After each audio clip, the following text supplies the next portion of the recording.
promesa nos dio y la cumplirá, su rostro podremos ver. En gloria y majestad vendrá nuestro Salvador, pues señales por doquier anuncian al Señor. Muy pronto el Señor vendrá y el pueblo que la esperó del vil tentador librado será, por Cristo quien lo salvó. Sus hijos disfrutarán de Cristo la comunión y por siempre gozarán su eterna salvación. Y por siempre gozarán su eterna salvación.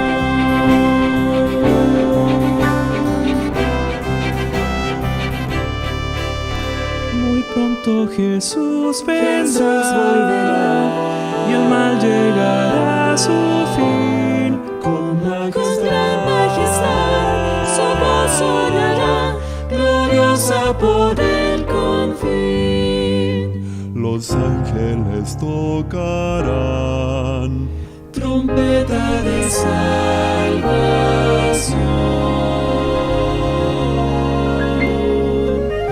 Los santos vivirán su eterna salvación,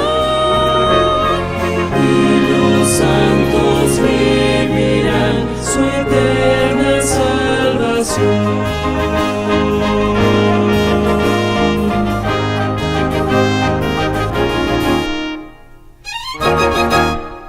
Jesús pronto volverá.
Cielo y tierra sí pasarán,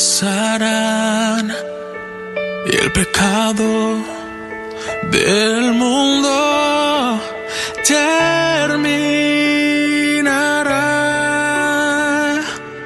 Dios prometió que todo nuevo será, y el final de todo mal veré. No habrá más dolor, no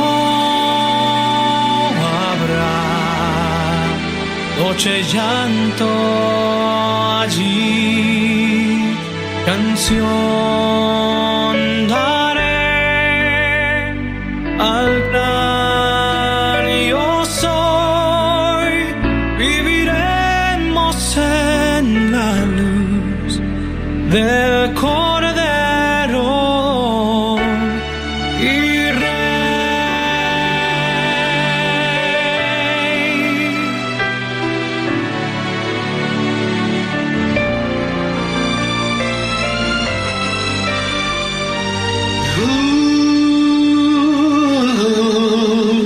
Se inclinarán las naciones al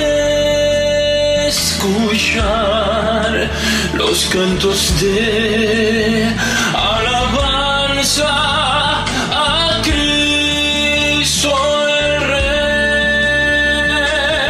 Se oyen los nombres de quienes Dios salvó. Conozco al Rey, fiel es, sí. Con él yo viviré. No habrá más dolor, no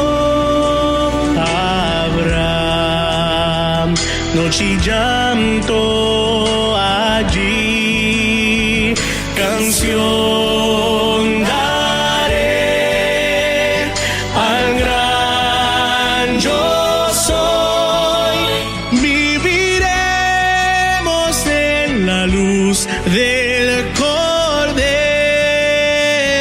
y Rey. Si yo veré las mansiones que Él preparó para mí, y así vivir con mi Cristo en la eternidad. Hoy no más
Muy buenas noches, el Señor les bendiga a cada uno de nuestros hermanos de la Asociación Suroccidental, quienes nos hemos dado cita cada noche de esta semana 6:45 para encontrarnos con el Señor.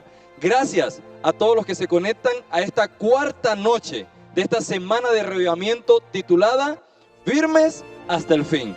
Hemos elegido esta temática profética porque nuestra iglesia es una iglesia para el tiempo del fin. Es la iglesia que estará esperando el regreso de Cristo Jesús. Y como dice el título, en medio de las luchas, en medio de las pruebas, usted y yo debemos estar firmes, fieles, agarrados al Señor hasta el final.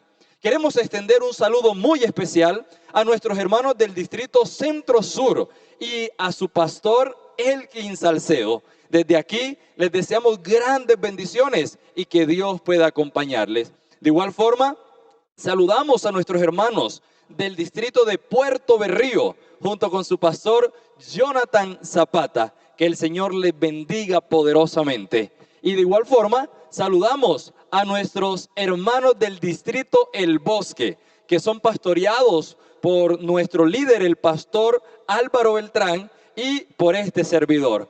Queremos desde aquí, desde este centro de grabación, decirles que somos una iglesia unida y que el Señor debe ser el centro de nuestra adoración. Ahí donde estamos, ¿les parece si oramos? Cerramos nuestros ojos y hablamos con Dios. Poderoso Señor, una vez más nos presentamos delante de usted, agradecidos porque usted es bueno, por su misericordia, porque su gracia, Señor, se renueva cada mañana, y porque aun cuando somos inmerecedores, usted dio a su Hijo para que muriera por nosotros. Esta semana usted ha estado hablando a nuestros corazones. Quiere preparar una iglesia pura, santa, que pueda presentarse delante de usted y ser llevada al reino de los cielos. Sabes que aún hay cosas en nuestros corazones, en nuestra vida, que no están de acuerdo a tu voluntad. Sabes, Señor, que hay cosas que debemos abandonar de este mundo y hay otras del cielo que debemos adoptar en nuestro diario vivir. Por eso venimos delante de usted suplicando perdón, pero también suplicando fuerza, Señor, suplicando tu bendición, rogando, Señor, que nos haga fuertes en el poderoso nombre de Jesús. Gracias, Señor, porque usted nos ha escuchado. Y ahora, cuando nosotros nos disponemos a escuchar el tema de esta noche, háblenos, toque nuestra mente, nuestros corazones. Se lo imploramos, Señor, en el nombre de Jesús. Amén y amén. En esta noche, el pastor Esteban Bor estará tratando el tema titulado Adoración al estilo egipcio. Estemos atentos a lo que el pastor quiere enseñarnos hoy.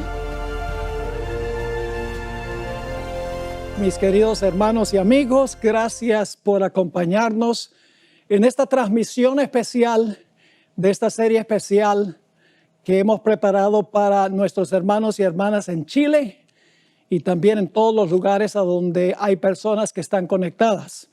Nos agrada mucho que estén con nosotros.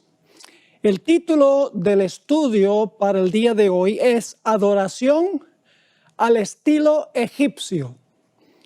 Pero antes de entrar a nuestro estudio, queremos pedir la bendición del Señor.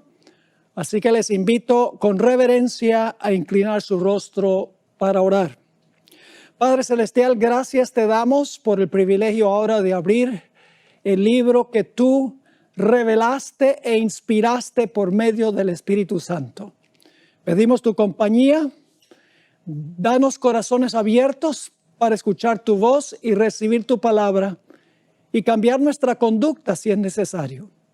Te damos gracias porque podemos acercarnos a ti en oración y gracias por habernos escuchado, porque te lo pedimos en el nombre de Jesús. Amén. No cabe duda que el conflicto final en este mundo va a ser un conflicto que tiene que ver con la adoración, con la forma en que adoramos a Dios, el día en que adoramos a Dios. Quiero comenzar leyendo Apocalipsis 14, 6 y 7 y luego los versículos 9 al 11. Los versículos 6 y 7 contienen el mensaje del primer ángel. mientras que los versículos del 9 al 11 contienen el mensaje del tercer ángel. Estos son los últimos mensajes de Dios al mundo. Dice en Apocalipsis 14:6, vi volar por en medio del cielo a otro ángel que tenía el evangelio eterno para predicarlo a los moradores de la tierra, a toda nación, tribu, lengua y pueblo, diciendo a gran voz, temed a Dios y dadle gloria, porque la hora de su juicio ha llegado, y ahora escuchen esto, y adorad a aquel que hizo el cielo y la tierra, el mar y las fuentes de las aguas.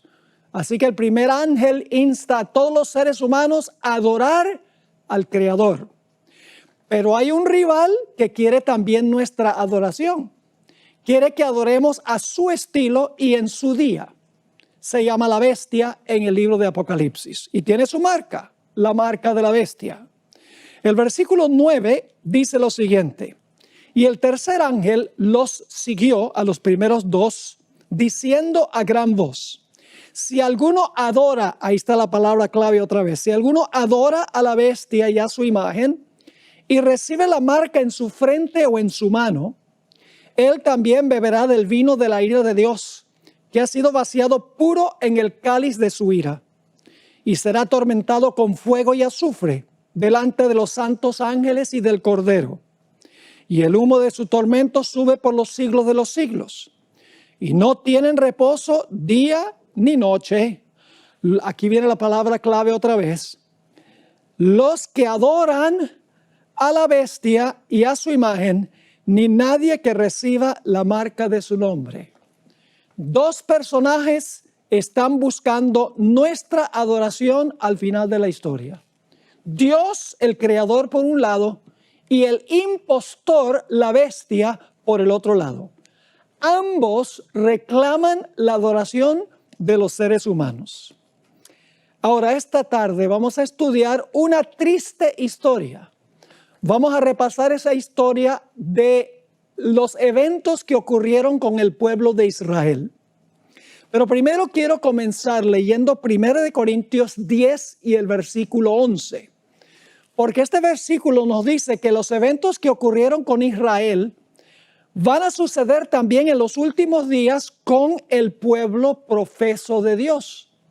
Dice allí en 1 Corintios 10 y el versículo 11, después de relatar varias experiencias de la historia de Israel, lo siguiente: y estas cosas les acontecieron como ejemplo, y están escritas para amonestarnos a nosotros, dice el apóstol Pablo, a quienes han alcanzado los fines de los siglos. La historia de Israel nos enseña grandes lecciones a la iglesia cristiana, los que van a vivir a los fines de los siglos. Así que vamos a mirar rápidamente la trayectoria de la historia de Israel, porque lo que pasó con Israel, literalmente, con el Israel literal, representa lo que sucede con el pueblo espiritual de Dios, con el Israel espiritual, con la iglesia cristiana. En el caso de Israel, Egipto representa el mundo. Canaán, hacia donde marcha el pueblo, representa el destino celestial, representa el reino venidero, el reino eterno. La experiencia de Israel es un microcosmo de la experiencia de la iglesia. Ustedes recuerdan que el pueblo de Israel estaba en servidumbre. Igualmente, los que pertenecen ahora en la iglesia, antes de conocer a Cristo, estaban en servidumbre espiritual al pecado. En su desesperación, el pueblo de Israel clamó a Dios para que los librara. De la misma manera, los que estábamos fuera de Cristo, clamamos a Cristo para que nos librara del pecado. Dios escuchó el clamor del pueblo de Israel y Dios escuchó el clamor de aquellos que se apartaron de las tinieblas a la luz admirable, de aquellos que aceptaron a Cristo como Salvador personal.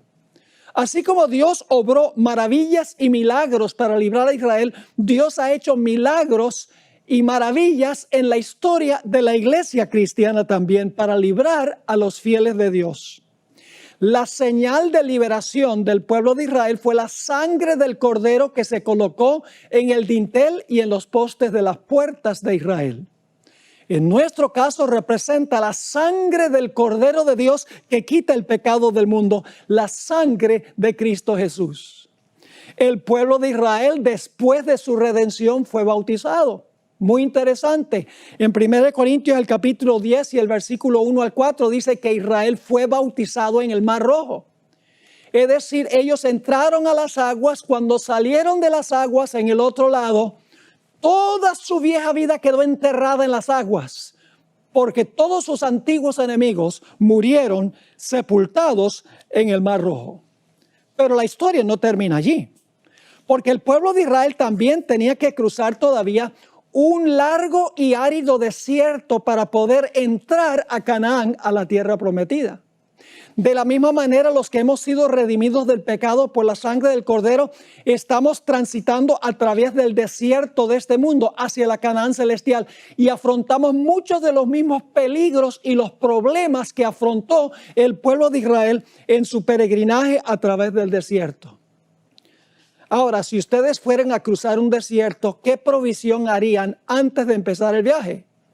Yo creo que las dos cosas más indispensables serían agua y comida. Porque ¿cómo uno va a cruzar un desierto sin agua y sin comida? Pues fíjense, después que el pueblo de Israel salió de Egipto, Dios los redimió, fueron bautizados en el Mar Rojo, dejaron sepultada toda su vida antigua, resucitaron, por así decirlo, a novedad de vida. Entonces, en Éxodo el capítulo 16, Dios les dio maná, que para la iglesia representa la palabra de Dios. Y luego en el capítulo 17, Dios les dio agua de la roca, que representa el agua de la roca, el Espíritu Santo, según Juan 4, 13 y 14 y Juan 7, 37 al 39. Es decir, para cruzar este desierto de la vida, nosotros necesitamos el alimento de la palabra y necesitamos la conducción del Espíritu Santo. Y luego Dios llevó al pueblo de Israel, el pueblo redimido de Israel, al monte Sinaí. Dios quería hacer un pacto con ellos. Dios los había librado gratuitamente. Ellos no hicieron nada para librarse. No tuvieron que pelear, no tuvieron que hacer nada, sino clamar a Dios. Y por la sangre del Cordero fueron librados. Pero ahora Dios les dice a ellos, yo los libré. Y ahora quiero que ustedes formen un pacto conmigo, un pacto de obediencia y lealtad. Porque antes ustedes eran de Faraón, ahora ustedes son míos. Vamos a leer Éxodo 19 y el versículo 3 al 6. Y Moisés subió a Dios, y Jehová lo llamó desde el monte diciendo, así dirás a la casa de Jacob y anunciarás a los hijos de Israel. Vosotros visteis lo que hice a los egipcios, y cómo os tomé sobre alas de águilas y os he traído a mí. Ahora fíjense, Dios dice, yo los redimí a ustedes. Ustedes vieron las maravillas que yo hice para librarlos a ustedes, como Cristo ha librado a los que están en la iglesia de la servidumbre al pecado. Y luego Dios dice en el versículo 5, ahora pues, sí es el sí condicional, si dieres oído a mi voz y guardaréis mi pacto, vosotros seréis mi especial tesoro sobre todos los pueblos, porque mía es toda la tierra. Y vosotros me seréis un reino de sacerdotes y gente santa. Estas son las palabras que dirás a los hijos de Israel. Dios dice, yo quiero que este pueblo haga un pacto conmigo. Un pacto de oír mi voz y de guardar mi pacto. Así que ahora Moisés le entrega el mensaje de Dios al pueblo de Israel. Noten Éxodo 19, 7 y 8. Entonces vino Moisés y llamó a los ancianos del pueblo y expuso en presencia de ellos todas estas palabras que Jehová le había mandado. ¿Y cómo respondió el pueblo? Versículo 8. Y todo el pueblo respondió a una y dijeron, todo lo que Jehová ha dicho, haremos. Dios hizo la oferta, el pueblo dice, aceptamos la oferta. Y ahora Moisés le lleva las palabras a Dios del pueblo. Dice en Éxodo 19 y el versículo 8, y todo el pueblo respondió a una y dijeron, todo lo que Jehová ha dicho haremos. Y ahora escuchen bien. Y Moisés refirió a Jehová las palabras del pueblo. Es decir, el pacto ahora estaba completo. Dios había ofrecido el pacto a condición de oír su voz y guardar su pacto. Y el pueblo había dicho, aceptamos eso, aceptamos oír tu voz y aceptamos obedecerte. En realidad el pacto en el Sinaí fue un pacto matrimonial entre Dios e Israel.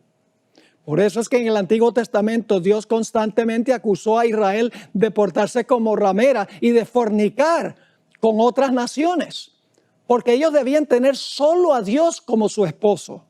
Noten lo que dice Jeremías 31:32, a donde dice que ese pacto fue un pacto matrimonial. Dice allí, Dios refiriéndose a lo que ocurrió en el monte Sinaí, no como el pacto que hice con sus padres, el día que tomé su mano para sacarlos de la tierra de Egipto, porque ellos invalidaron mi pacto, que fue lo que Israel hizo. Dios dice, ellos invalidaron mi pacto, aunque fui yo un marido para ellos, dice Jehová. Es decir, fue un pacto matrimonial. Ahora yo les pregunto, ¿un pacto tiene condiciones? ¿Un matrimonio tiene condiciones? ¿Hay estatutos y reglamentos en el matrimonio? Sí. Uno de los reglamentos principales es que uno no puede tener otras mujeres como amantes, otros hombres como amantes. Se conserva uno solo para la persona con quien uno se casó. Así que Dios le va a dar a Israel en Éxodo 19 y Éxodo 20 a Israel las condiciones del pacto. Les va a entregar los 10 mandamientos. Ahora, noten que Dios no dice, obedézcanme y los voy a librar de Egipto. No, Dios dice, yo los libré de Egipto, ahora ustedes por gratitud me van a obedecer y van a guardar mis mandamientos. Jesús dijo, si me amáis, guardad mis mandamientos. Es decir, Israel debía amar a Dios porque los libró sin esfuerzo de ellos. Y en respuesta deben haber oído la voz de Jehová y deben haber obedecido el pacto. Noten Éxodo 20 y el versículo 1 y 2. Aquí en realidad comienzan los 10 mandamientos. Generalmente la gente piensa que los 10 mandamientos comienzan donde dice, no tendrás dioses ajenos delante de mí. Pero los 10 mandamientos tienen un prólogo, una motivación para guardar los mandamientos. Dice en Éxodo 20, 1 y 2, y habló Dios todas estas palabras diciendo, yo soy Jehová tu Dios, que te saqué de la tierra de Egipto, de casa de servidumbre. Dios dice, yo los libré a ustedes. Y luego en el siguiente versículo, Dios empieza a dar los 10 mandamientos que son los reglamentos del matrimonio. Ahora, antes Dios dice, ustedes eran de Faraón, pero ahora ustedes son míos. Y cuando Dios terminó de revelar los 10 mandamientos, los habló y los escribió con su propio dedo, le entregó los 10 mandamientos a Moisés. Noten lo que dice Éxodo 31 y el versículo 18. Y dio a Moisés, cuando acabó de hablar con él en el monte Sinaí, 2 tablas del testimonio, tablas de piedra escritas con el dedo de Dios.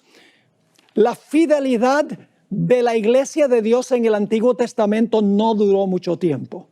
Su obediencia a Dios duró solo unos días. En realidad fue infiel a su pacto matrimonial muy pronto.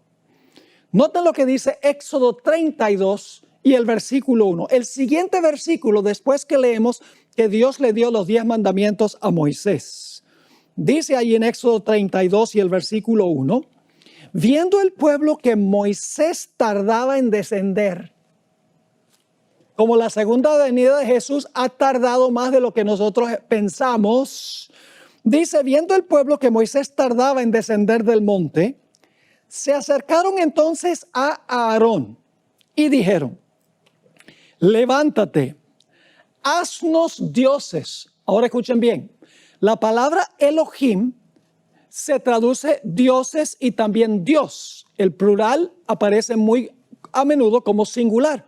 Por ejemplo, en Génesis 1:1, en el principio creó Dios. La palabra es Elohim, la misma palabra que está aquí. Así que mejor es decir que la gente estaba diciendo, haznos Dios, que vaya delante de nosotros. Y ahora fíjense qué despectivos eran con su líder. Porque a este Moisés, el varón que nos sacó de la tierra de Egipto, no sabemos qué le haya acontecido. Está demasiado demorado. No sabemos qué le pasó a este Moisés, el que nos sacó de la tierra de Egipto. Y luego entonces comienza una rebelión en el campamento, instigada por un grupo que se conoce como la multitud mixta. Permítame leerles una cita sobre la identidad de la multitud mixta. En el libro Patriarcas y Profetas, página 433, dice que esta gente salió con Israel, pero no era de Israel. Dice lo siguiente: la multitud mixta que acompañaba a los israelitas desde Egipto daba continuamente origen a dificultades y tentaciones. Los que la componían decían haber renunciado a la idolatría y profesaban adorar al Dios verdadero. Pero su educación y disciplina anteriores habían moldeado sus hábitos y sus caracteres, de modo que en mayor o menor medida estaban corrompidos por la idolatría y la irreverencia hacia Dios. Ellos eran los que más a menudo suscitaban contiendas. Eran los primeros en quejarse y corrompían el campamento con sus prácticas idólatras y sus murmuraciones contra Dios. Qué tremenda descripción de los instigadores de la rebelión. Salieron con Israel, pero su corazón no estaba con Israel. Eran idólatras, como dice aquí. Habían tenido una educación y disciplina en el politeísmo. No tenían reverencia para con Dios. Noten lo que dice Éxodo 32 y el versículo 2 y 3. Ahora el líder Aarón escucha lo que ellos quieren, que se haga un Dios que ellos quieren representar a Jehová, Dios, con lo que va a hacer Aarón. Y Aarón accede. Dice en el versículo 2 del capítulo 32, y Aarón les dijo: apartad los zarcillos de oro que están en las orejas de vuestras mujeres y de vuestros hijos y de vuestras hijas y traédmelos. Entonces todo el pueblo apartó los zarcillos de oro que tenían en sus orejas y los trajeron a Aarón. Ahora escúcheme bien, no trajeron todos los que tenían. Vamos a ver al final de la historia que le quedaron muchos zarcillos y muchos collares, pero trajeron algo para que se fundieran para hacer el becerro de oro. Noten el versículo 4. Hablando de Aarón, dice: y él los tomó de las manos de ellos y le dio forma con buril e hizo de ello un becerro de fundición. Entonces dijeron: Israel, estos son tus dioses. Ahora dice dioses, pero una mejor traducción es: este es tu Dios que te sacó de la tierra de Egipto. Elena White hizo un comentario muy interesante en la Review and Herald, septiembre 6 de 1906, sobre este versículo donde dice: estos son tus dioses que te sacaron. La hermana White identificó que ellos lo que querían era representar a Dios con el becerro, no dioses paganos, el Dios de Israel. Dice la cita así: el resultado de su murmuración e incredulidad fue que Aarón les hizo un becerro de oro, ahora escuchen bien, para representar a Dios. Esa palabra Dios tiene mayúscula inicial. Ellos no querían que ese becerro representara a los dioses de Egipto, sino a Jehová, el Dios verdadero. Sigue escribiendo: él proclamó que este ídolo era Dios. Aarón dijo que el ídolo era Dios, no dioses, Dios. Y la hermana White nuevamente pone la palabra Dios con mayúscula inicial. Y luego dice, y así se suscitó gran entusiasmo sobre este falso Dios. Y ahí la palabra Dios está con minúscula. Es decir, ellos querían que se hiciera un becerro de oro para representar a Dios, no dioses, sino el verdadero Dios. Noten lo que dice el versículo 5 y 6. Ahora ellos van a celebrar un culto. Algunos creen que lo que hicieron al pie del Sinaí, la fiesta que tuvieron, fue una fiesta secular. No. Fue un culto de adoración que le estaban ofreciendo a Dios. Dice en Éxodo 32, 5 y 6. Y viendo esto a Aarón, edificó un altar delante del becerro. Y pregonó a Aarón y dijo, mañana será fiesta para Jehová. Así que levantan un altar. Dice, mañana va a ser la fiesta para Jehová. Versículo 6. Y al día siguiente madrugaron y ofrecieron holocaustos. Fíjate, este es un culto. Ofrecieron holocaustos y presentaron ofrendas de paz. Y se sentó el pueblo a comer y a beber y se levantó a regocijarse. Y entonces Dios ahora sabe lo que está pasando y Dios está con Moisés allá en el monte, y Dios ahora le va a decir algo muy interesante a Moisés. En el versículo 7 dice lo siguiente.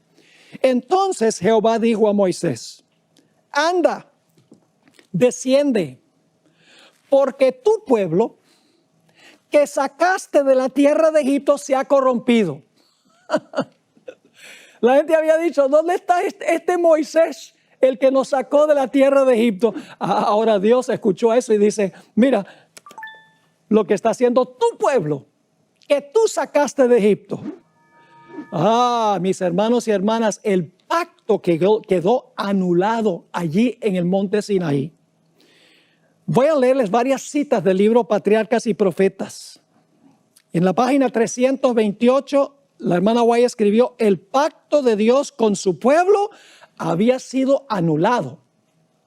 En otra cita, página 329, ella escribió, Dios había dado a entender que rechazaba a su pueblo. La palabra en inglés no es rechazada, es la palabra disowned, que significa, este pueblo ya no es mío. En la página 329, ella dice, los pecados de Israel ya les habían hecho perder el favor de Dios y la justicia exigía su destrucción. Y en la página 334 dice, los israelitas eran culpables de haber traicionado a un rey que los había colmado de beneficios y cuya autoridad se habían comprometido voluntariamente a obedecer.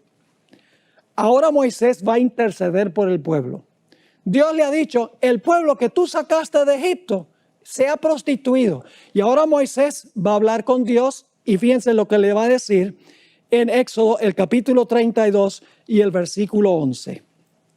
Entonces Moisés oró en presencia de Jehová su Dios y dijo, oh Jehová, ¿por qué se encenderá tu furor contra tu pueblo que tú sacaste de la tierra de Egipto con gran poder y con mano fuerte?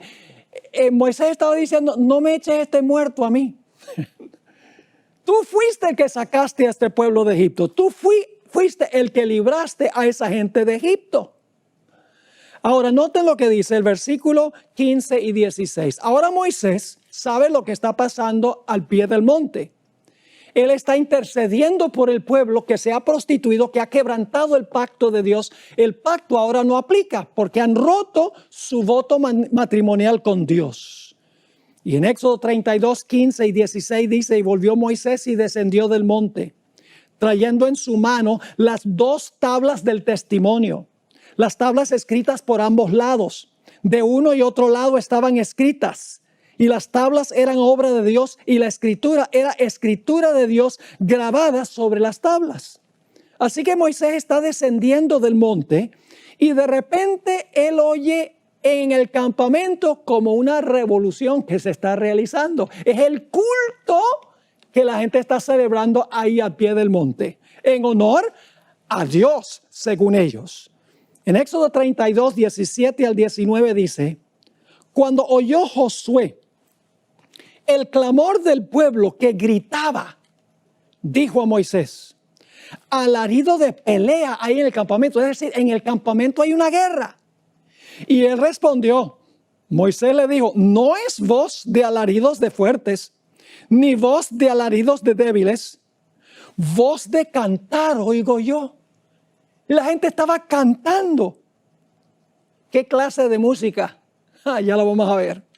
Y aconteció que cuando él llegó al campamento y vio el becerro y las danzas, estaban cantando y bailando en el culto. Dice, ardió la ira de Moisés y arrojó las tablas de sus manos y las quebró al pie del monte. De esa manera estaba indicando de que el pacto había sido roto y quebrado. En Patriarcas y Profetas, página 331, la sierva del Señor escribió, al acercarse al campamento, vieron al pueblo que gritaba y bailaba alrededor de su ídolo.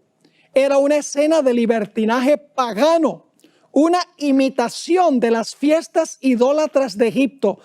Y ahora escuchen esto, pero cuán distinta era del solemne y reverente culto a Dios. ¿Cómo es el culto que Dios acepta? Un culto solemne y ¿qué? Reverente, según dice aquí. Así que Moisés ahora se llena de ira santa. Todo lo que Dios había hecho por ellos.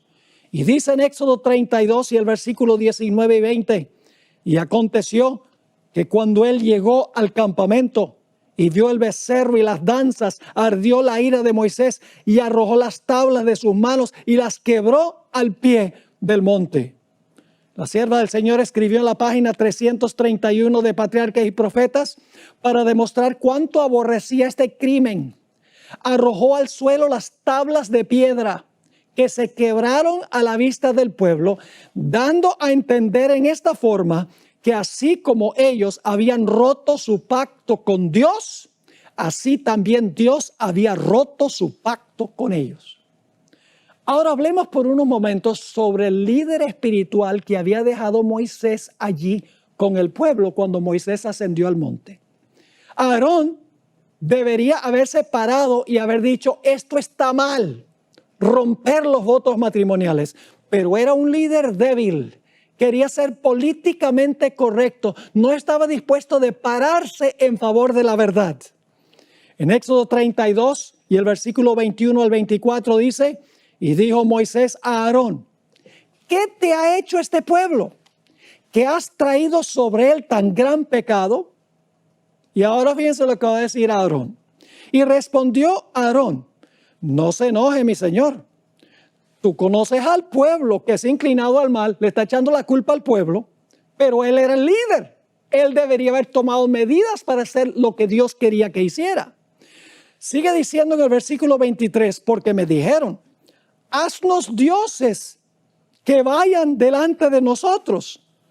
Porque a este Moisés, el varón que nos sacó de la tierra de Egipto, no sabemos qué le haya acontecido. Y ahora va a añadir a la debilidad la mentira. Y yo le respondí, ¿quién tiene oro? Apartadlo. Y me lo dieron y lo eché en el fuego y salió este becerro. Es decir, eché el oro al fuego y el becerro salió saltando del fuego. No había sido así. Dice que lo formó con buril. Quiero leerles ahora unas citas del Espíritu Profecía sobre el carácter de Aarón. Moisés era un hombre que se paraba en pro de la verdad. No titubeaba. Aunque lo quisieran apedrear, él hacía lo que era correcto. No así con Aarón. Dice en Patriarcas y Profetas, página 327. Aarón reconvino débilmente al pueblo. Y su vacilación y timidez en el momento crítico solo sirvieron para hacerlos más decididos en su propósito. Aarón temió por su propia seguridad. Y en vez de ponerse noblemente de parte del honor de Dios, cedió a las demandas de la multitud, lo que el pueblo quería. La gente admiró la gentileza y la paciencia de Aarón, pero ni Moisés ni Dios lo vieron así. En Testimonios para la Iglesia, tomo 4, páginas 514 y 515, agrega esto en cuanto a Aarón. por temor a ofender al pueblo, guardó silencio. No se paró audazmente a favor de Dios, sino que para complacer al pueblo, darle al pueblo lo que ellos querían. Para complacer al pueblo, hizo un becerro de oro. Parecía adormecido ante el incipiente peligro. Aarón podría haber coartado la primera palabra rebelde, pero temía tanto ofender al pueblo que aparentemente se unió con ellos y finalmente lo persuadieron que hiciera un becerro de oro para ellos adorarlo. Y luego Elena White habla sobre la iglesia en el presente. En Patriarcas y Profetas, página 328, ella escribió, y hay todavía Aarones dóciles. Esa no es la mejor traducción de la palabra que usa Elena White, quien escribió en inglés. La palabra en inglés es pliant. Aarones que son pliant. ¿Qué significa esa palabra? Significa plegable, fácilmente influenciado, flexible, algo que se dobla fácilmente, algo que cede fácilmente ante la presión. Eso es lo que dice Elena White. Hay todavía Aarones plegables. Sigue escribiendo que mientras desempeñan cargos de autoridad en la iglesia, ceden a los deseos de los miembros no consagrados y así los incitan al pecado. ¡Wow! Una última cita sobre el carácter de Aarón, Patriarcas y Profetas, página 333. De todos los pecados que Dios castigará, ninguno es más grave ante sus ojos que el de aquellos que animan a otros a cometer el mal. Dios quisiera que sus siervos demuestren su lealtad, reprendiendo fielmente la transgresión, por penoso que sea hacerlo. Aquellos que han recibido el honor de un mandato divino no han de ser débiles y dóciles contemporizadores. No han de perseguir la exaltación propia ni evitar los deberes desagradables, sino que deben realizar la obra de Dios con una fidelidad inflexible. Esa es la clase de líder que Dios está buscando. No el líder que se deja llevar por la corriente de lo que la gente quiere. Elena White nos dice que inclusive algunos que se pararon en favor de la verdad perdieron sus vidas. Patriarcas y Profetas, página 327. Algunos permanecieron fieles a su pacto con Dios. Pero la mayor parte del pueblo, no la minoría, la mayoría, se unió a la apostasía. Unos pocos que osaron denunciar la propuesta imagen como idolatría, fueron atacados y maltratados y en la confusión y alboroto perdieron finalmente la vida. Así que Dios ahora le dice a Moisés, yo voy a destruir a este pueblo y voy a escoger a otro pueblo. Dios no tenía planes de hacer eso, pero Dios quería ver cómo se sentía Moisés en este caso. En Éxodo 32 y el versículo 31 y 31 al 33 dice, entonces volvió Moisés a Jehová y dijo, te ruego pues, este pueblo ha cometido un gran pecado porque se hicieron dioses, nuevamente debemos ponerlo en singular, porque se hicieron Dios de oro, que perdones ahora su pecado y si no, ráeme ahora de tu libro que has escrito. Dijo Moisés, mira, si tú no puedes salvar a este pueblo, entonces que perezca yo. La misma actitud que tuvo Jesús. Jesús dijo, estoy dispuesto de morir y sufrir la pérdida eterna con tal de salvar a mi pueblo. Ahora, ¿cómo debía mostrar el pueblo su humildad ante la reprensión de Dios? Éxodo 33 y el versículo 1 al 6 nos dice qué es lo que Dios recomendó que se hiciera o mandó que se hiciera. Dice allí en el versículo 1, Jehová dijo a Moisés, anda, sube de aquí, tú y el pueblo que sacaste. Todavía Dios está un poquito, podríamos decir, enfogonado. Dice, y el pueblo que sacaste de la tierra de Egipto, a la tierra de la cual juré a Abraham, Isaac y Jacob, diciendo, a tu descendencia la daré, y yo enviaré delante de ti el ángel y echaré fuera al cananeo, al amorreo, al eteo, al fereceo, al heveo y al jebuseo, a la tierra que fluye leche y miel. Y ahora Dios les dice a ellos, pero yo no subiré en medio de ti, es decir, Dios dice, yo no voy a ir con ustedes, porque eres pueblo de dura cerviz, no sea que te consuma en el camino. Y oyendo el pueblo esta mala noticia, que Dios no iba a ir con ellos, vistieron luto y ninguno se puso sus atavíos, ninguno se puso sus joyas. La palabra atavío se refiere a joyas, porque Jehová había dicho a Moisés, fíjese que no se quitaron las joyas porque ellos se les ocurrió la idea, sino porque Dios lo mandó como señal de que ahora iban a ser fieles a Dios, porque Jehová había dicho a Moisés, di a los hijos de Israel, vosotros sois pueblo de dura cerviz. En un momento subiré en medio de ti y te consumiré. Quítate pues ahora tus atavíos, para que yo sepa lo que te he de hacer. Entonces los hijos de Israel se despojaron de sus atavíos desde el monte Horeb, porque las joyas eran señal de arrogancia. Dios dice, quítate las joyas como señal de humillación. Algunos dicen, bueno, pero eso era en el Antiguo Testamento. Ahora estamos en el Nuevo. El Nuevo también dice lo mismo. En 1 Timoteo, el capítulo 2 y el versículo 9 y 10, el apóstol Pablo escribió, asimismo que las mujeres se atavíen de ropa decorosa, con pudor y modestia, no con peinado ostentoso, ni oro, ni perlas, ni vestidos costosos, sino con buenas obras, como corresponde a mujeres que profesan piedad. El apóstol Pedro, el otro gigante del Nuevo Testamento, escribió algo similar en 1 de Pedro 3 y el versículo 3 y 4.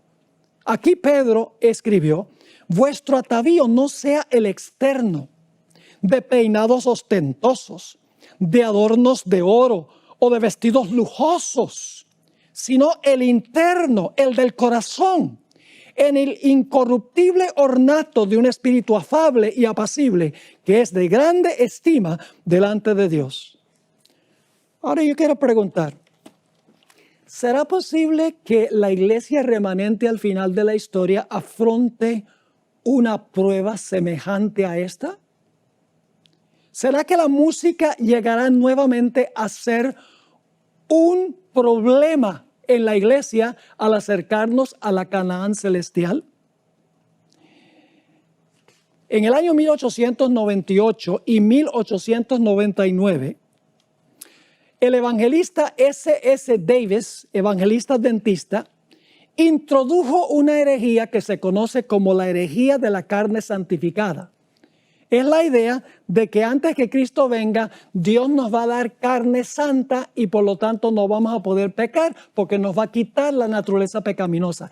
Esa es una herejía. Eso pasa es cuando Cristo venga, no antes de que Cristo venga. Pronto los pastores de la Asociación de Indiana, junto con el presidente de la Asociación de Indiana, adoptaron esta herejía. La conferencia general estaba muy preocupada por lo que estaba pasando en Indiana, porque el presidente, el evangelista, muchos pastores habían aceptado esta falsa enseñanza, esta herejía. Y además de eso se escuchaban rumores de que había un estilo de culto problemático. Por lo tanto, la conferencia general mandó a dos pastores de confianza, el pastor Stephen Haskell y el pastor A.J. Breed, como observadores del campestre que se celebró del 13 al 23 de septiembre del año 1900 en la ciudad de Muncie, Indiana. 10 días después, el 10 de octubre del año 1900, el pastor Haskell le escribió a la hermana White sobre el estilo de adoración, específicamente la música y los instrumentos que se usaron. Escribió lo siguiente: había un tambor grande, 2 tamboriles, una viola, 2 violines, una flauta y 2 trompetas que se unieron a un órgano y unas pocas voces. Usan el himnario Garden of Spices, que era un himnario pentecostal usándose en un campestre adventista.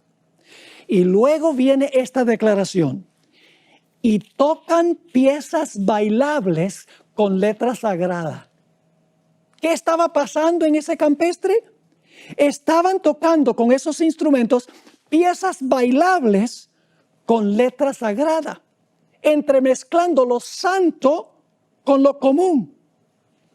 Ahora, la hermana White explicó que poco antes de cerrarse la puerta de la gracia, otra vez va a surgir en la iglesia adventista este problema. Voy a leerles un par de citas que encontramos. Estas citas están en Mensajes Selectos, tomo 2, empezando en la página 36 en adelante. Escribió ella sobre esta experiencia en Indiana.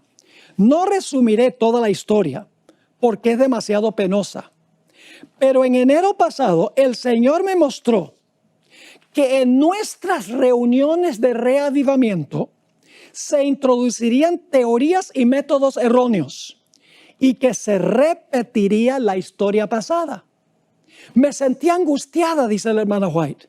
Se me instruyó para que dijera que en esas demostraciones estaban presentes demonios en forma humana que trabajaban con todo el ingenio que Satanás puede emplear para hacer que la verdad resultase ociosa para las personas sensibles.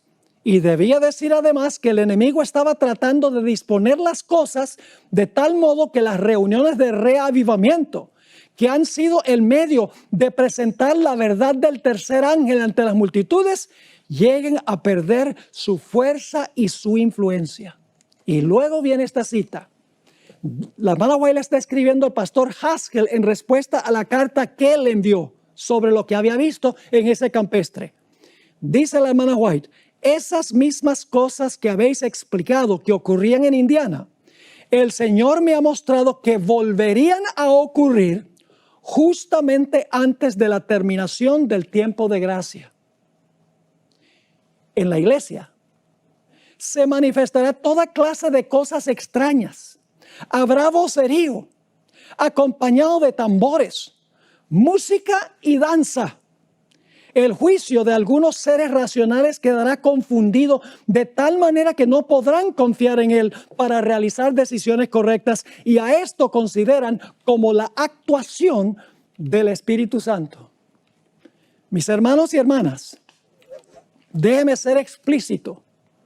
Aquí no estoy criticando a ningún individuo. Sencillamente estoy advirtiendo sobre lo que dijo Elena White que iba a suceder al final de la historia. Lo dijo por inspiración, porque sus escritos son inspirados. Hermanos, la música rock, disco, reggaetón, jazz, hip hop, techno, salsa, merengue, rumba, mambo, y puedo continuar mencionando todos los matices musicales, fueron creados para el mundo secular, para el mundo. Esos matices musicales no fueron creados para el culto, para la iglesia. Y cuando adoptamos esas clases de música, ese estilo de música, lo incorporamos a la iglesia y le ponemos palabras sagradas. Es mezclar lo santo con lo común, que veremos mañana. Es inaceptable ante Dios. Ahora, algunas personas han minimizado lo que pasó en el campestre de Indiana. Y dicen que lo único que criticó Elena G. White fue la falsa enseñanza que se estaba enseñando allá.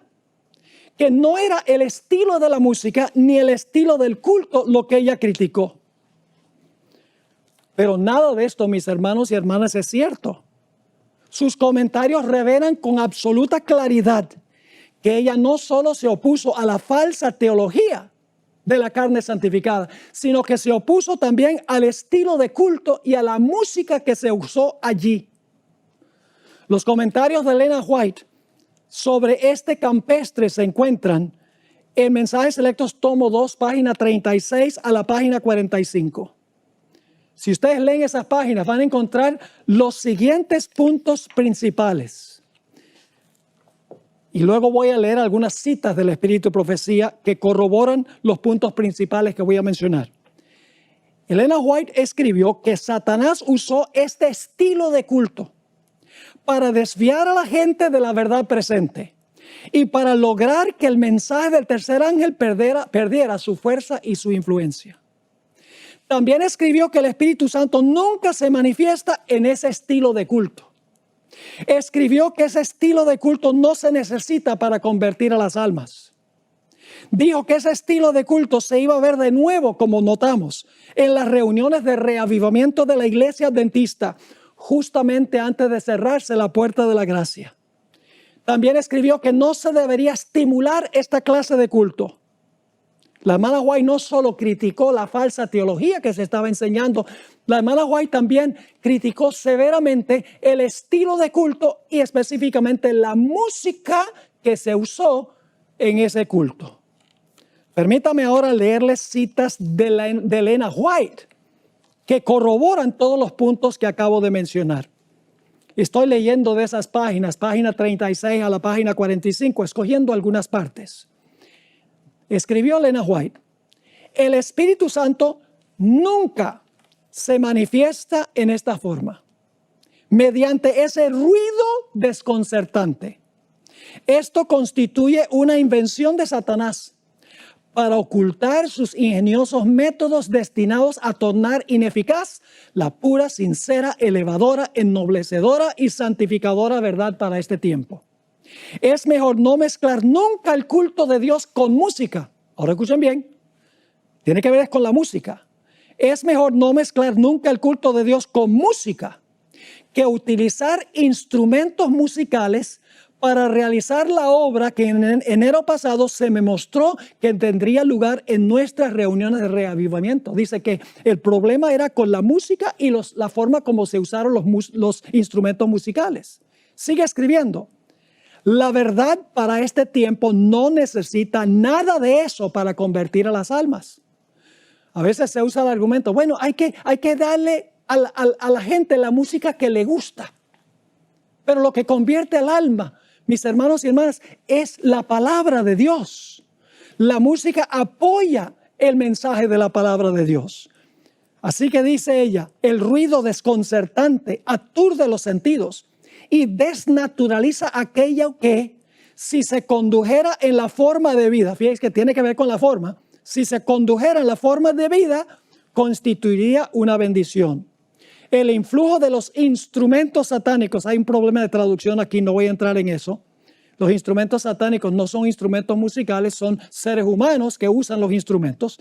Pero dice ella, el influjo de instrumentos satánicos se une con el estrépito y el vocerío, con lo cual resulta un carnaval. Y a esto se lo denomina la obra del Espíritu Santo. Escribió, no debería estimularse esta clase de culto. No es la herejía, es la clase de culto. Escribió también, no resumiré toda la historia porque es demasiado penosa. Pero en enero pasado el Señor me mostró que en nuestras reuniones de reavivamiento se introducirían teorías y métodos erróneos y que se repetiría la historia pasada. Me sentí angustiada. Se me instruyó para que dijera que en esas demostraciones estaban presentes demonios en forma humana, que trabajaban con todo el ingenio que Satanás puede emplear para hacer que la verdad resultase odiosa para las personas sensibles.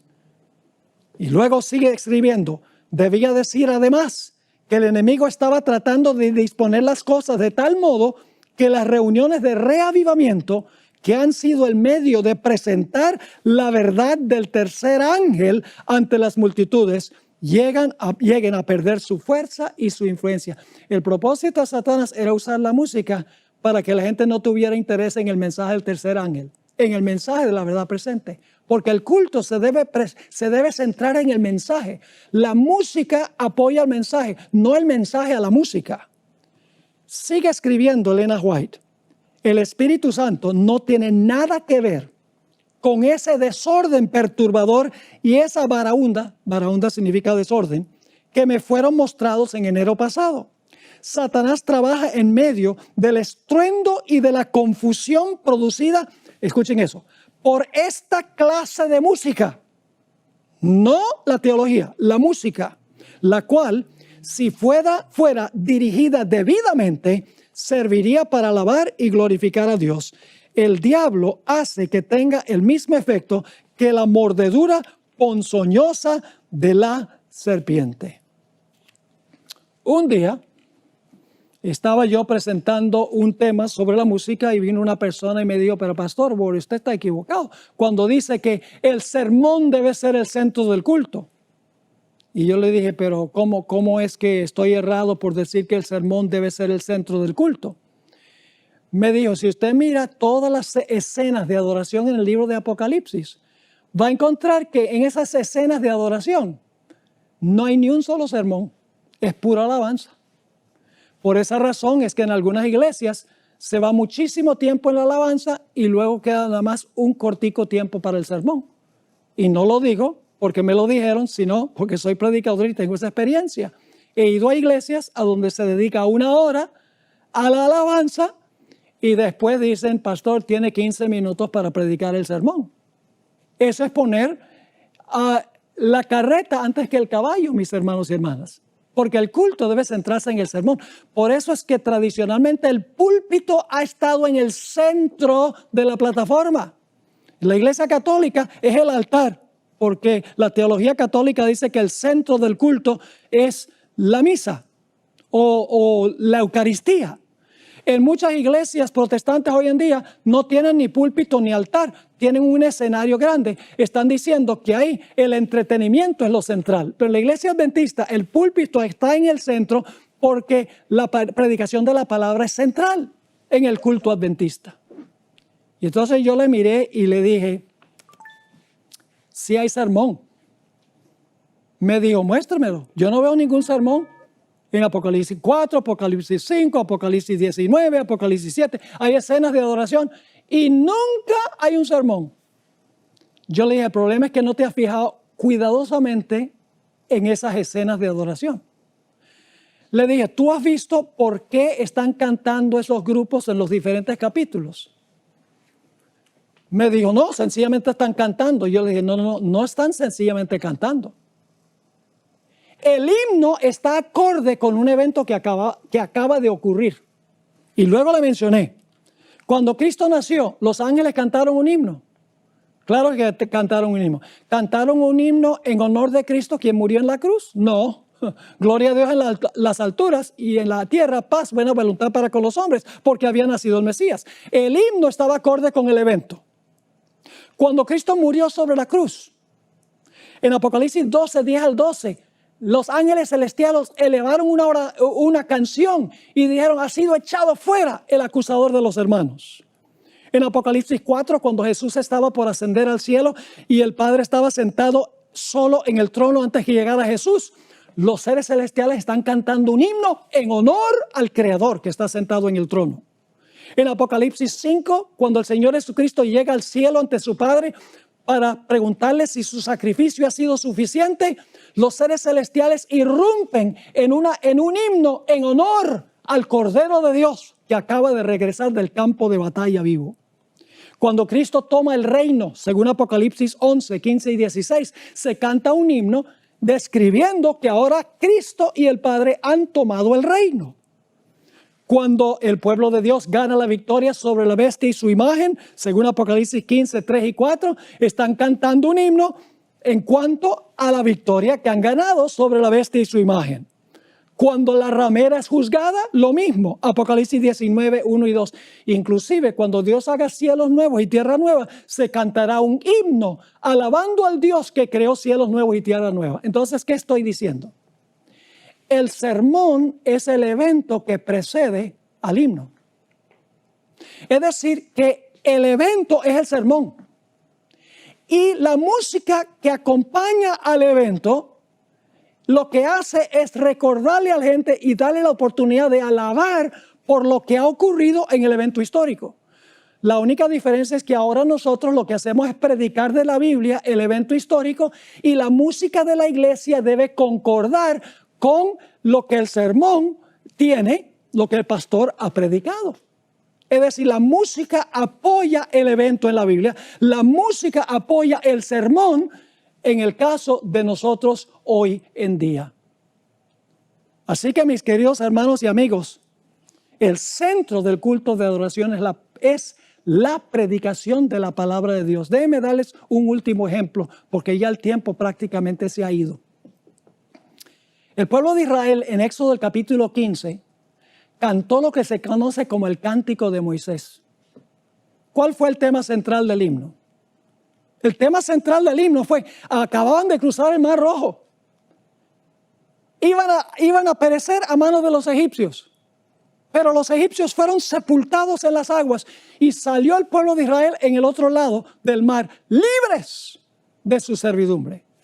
Todo el himno que ellos cantaron lo que hace es traer a la atención la gloria a Dios por el evento que acaba de pasar. Es decir, el himno apoyó el evento, así como el sermón presenta el evento hoy en día, aunque ya ocurrió en el pasado, y entonces la música que se canta es apoyo para el evento histórico sobre el cual se está predicando. Mis hermanos y hermanas, la Biblia y el espíritu de profecía son claros. El culto a Dios no se parece al culto que le ofrecen los personajes seculares y la mayoría de las iglesias hoy en día. El culto que se le ofrece a Dios es un culto reverente, un culto apacible, un culto que se centra en la santa palabra de Dios, un culto que presenta la verdad presente. Ojalá esa sea nuestra experiencia en nuestras iglesias. Queremos darle gracias al Señor y al pastor Esteban por el tema tan maravilloso de esta noche. Dios desea que lo adoremos en espíritu y en verdad. Hay muchas formas erradas de adorar a Dios, pero hoy hemos aprendido cómo el Señor desea que lo busquemos y le adoremos. Dios les bendiga. Esperamos que mañana nuevamente nos puedan acompañar 6:45 y sobre todo que esta bendición no se quede para nosotros, sino que otras personas también puedan escuchar este mensaje poderoso en este tiempo tan necesario. Para despedirnos, hablamos con Dios. Oremos. Gracias, Señor, por el tema de hoy. Gracias, Señor, por tu palabra, por este mensaje que nos alienta a adorarte como usted se lo merece y como usted desea. Queremos suplicar de manera especial por nuestros hermanos, por nuestros líderes, por nuestros pastores. Sabes que algunos de ellos están enfermos. Hay personas que se han conectado hoy con problemas económicos. Quizás hay algunos, Señor, con crisis en sus hogares. Señor, tu retorno está cerca y el enemigo está como león rugiente buscando a quien devorar. Que en medio de la crisis, que en medio de la adversidad nos mantengamos firmes hasta el fin. Del lado tuyo, Señor, fieles a Jehová, aunque se desplomen los cielos. Denos una buena noche y que mañana sea un día bendecido. En el nombre de Cristo Jesús. Amén y amén. Dios les bendiga. Una feliz noche.